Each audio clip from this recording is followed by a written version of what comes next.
Quando Taxi Driver chegou nas salas de cinema no final dos anos 70, Martin Scorsese já era conhecido como um dos diretores mais promissores e importantes da próxima década em Hollywood. Além da obra também ter colocado Robert De Niro na rota das grandes produções, que enxergavam nele um talento volátil e capaz de se adequar a diferentes gêneros, além de um protótipo claro de galã para futuras obras, que viria a ser bem explorados em suas aparições posteriores.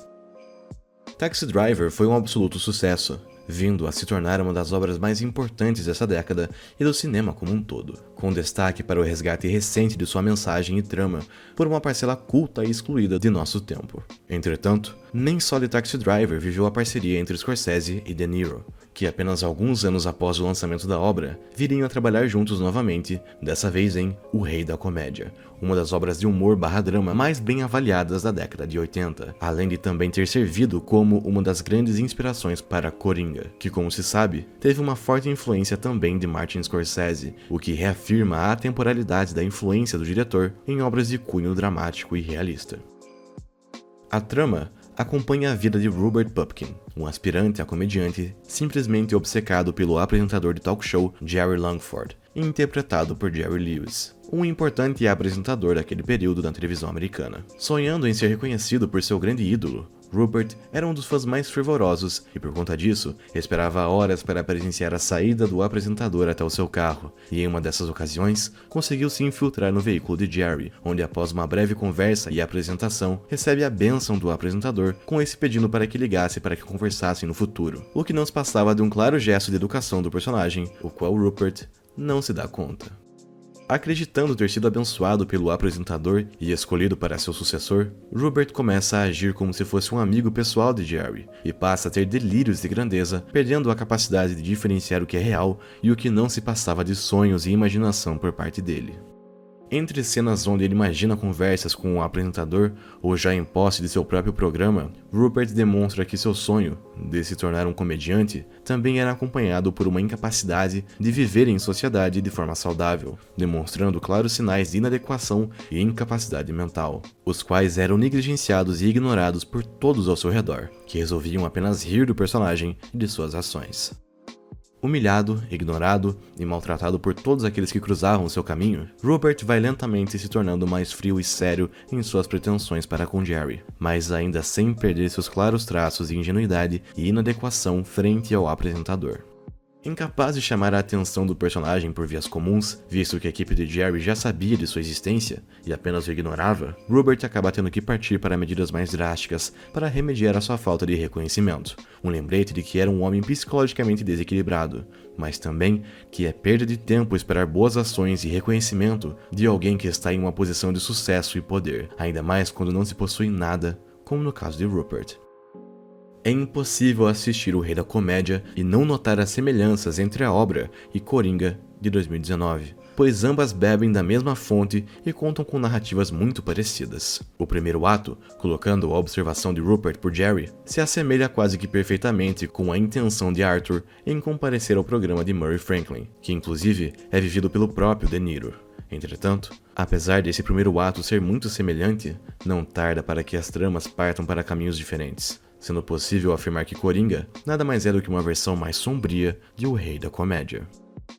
Todas as doenças mentais e problemas da sociedade estão presentes na obra de Scorsese, pois fica implícito um certo grau de loucura por parte de Rupert. Ainda assim, tal enredo não é desenvolvido ou levado adiante com um grande enfoque pela narrativa, servindo apenas como a explicação para certas ações do personagem, que apesar de criminosas, dizem mais sobre a sua incapacidade de diferenciar o bem e o mal do que sobre alguma vontade consciente de praticar a violência. Rupert é essencialmente um ser ingênuo, amoral, o qual busca a grandeza e o sucesso, porque quer fazer as pessoas rirem e não para o ganho pessoal. Conquistar uma carreira na comédia não parecia ser um objetivo egoísta, mas sim um reflexo de uma glorificação nada saudável em sua mente, a qual não consegue identificar os problemas desse ramo ou mesmo o desgaste de Jerry, que apesar de ser um comediante reconhecido, estava mais farto da vida do que qualquer outro personagem.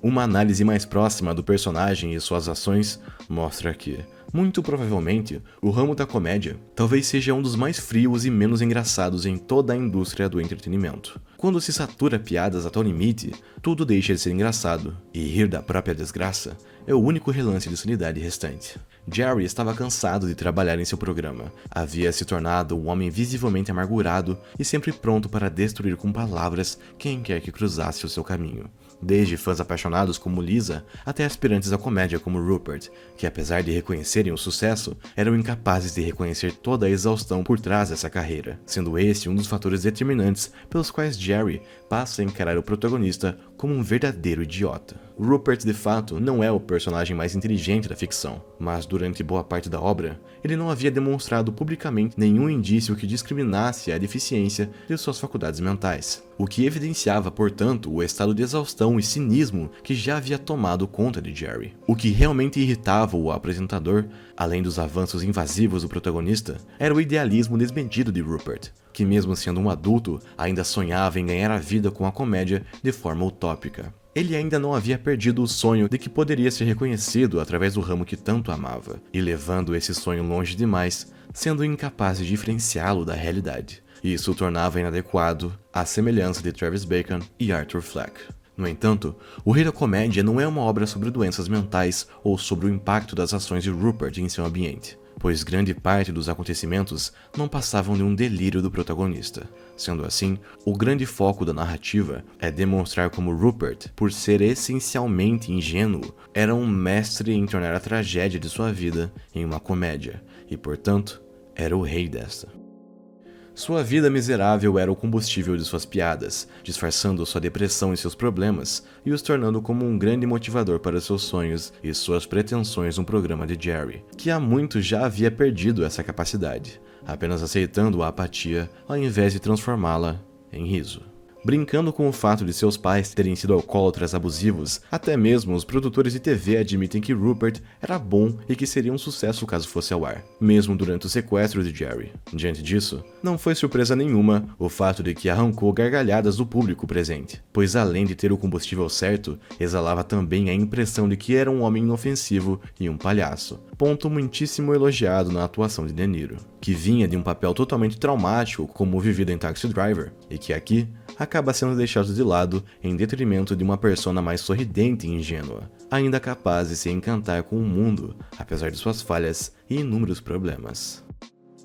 É melhor ser rei por uma noite do que o idiota a vida toda. A máxima de Rupert, um homem sem nada a perder, humilhado e esquecido, explica o porquê dele ter ido tão longe por seu sonho. Realisticamente, o protagonista jamais teria alcançado qualquer sucesso se não fosse por sua coragem e insanidade. Seus atos foram criminosos e ele pagou na cadeia por 2 anos. Mas uma vez liberto, se tornou um instantâneo sucesso, pois todos queriam ter mais um gostinho do Rei da Comédia, o qual precisou de apenas 15 minutos para demonstrar a sua genialidade no ramo. Pode-se falar muito sobre o personagem e sobre a sua falta de inteligência, sua insanidade ou sobre todos os sentimentos negativos que esconde por detrás de suas piadas depreciativas, mas é impossível negar que por trás de tantas características ruins também havia genialidade. Rupert era um gênio da comédia que jamais teria sido descoberto, um fruto da saturação da indústria e da futilidade da fama, a qual torna as pessoas insensíveis até mesmo aos maiores talentos. Ter a coragem para ser o rei por uma noite foi o único fator responsável pelo sucesso durante a vida, que, de contrário, teria continuado a ser miserável e idiota como sempre havia sido, o que talvez desembocasse em tramas tão sombrias como as outras vistas nas obras com a influência de Scorsese, que, em O Rei da Comédia, demonstrou que a diferença entre genialidade e loucura talvez seja apenas uma mera questão de interpretação e subjetividade.